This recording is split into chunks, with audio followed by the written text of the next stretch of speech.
présence, Éthiopie, environ 500 000 combattants, mais mal équipés, fusils anciens, peu d'artillerie.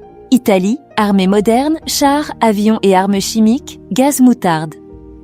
Déroulement, les Italiens avancent rapidement grâce à leur supériorité technologique et à l'usage d'armes chimiques interdites. Addis Abeba tombe en mai 1936 de l'exil.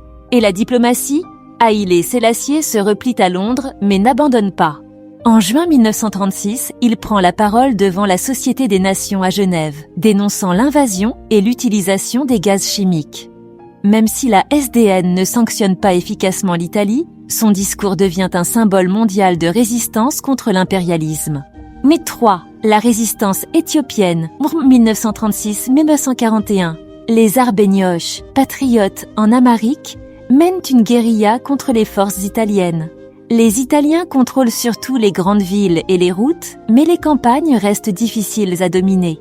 Cette résistance affaiblit l'occupation italienne et prépare le terrain pour un retour du souverain. 4. La libération avec l'aide des Alliés.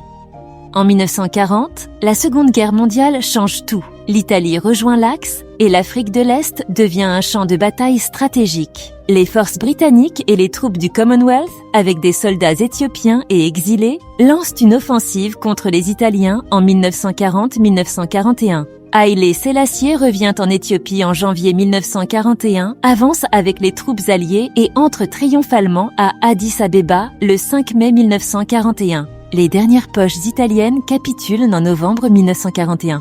5. La victoire et l'héritage. Cette reconquête fait de l'Éthiopie le seul pays africain non colonisé.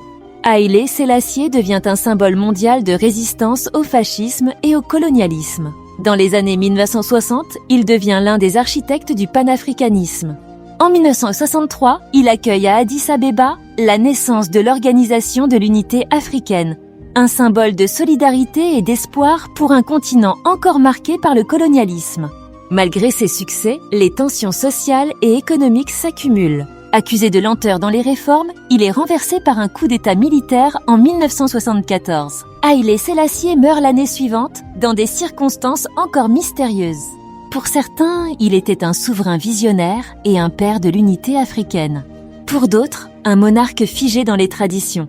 Mais une chose est sûre, son nom reste gravé dans l'histoire comme un symbole de dignité, de résistance et de fierté africaine.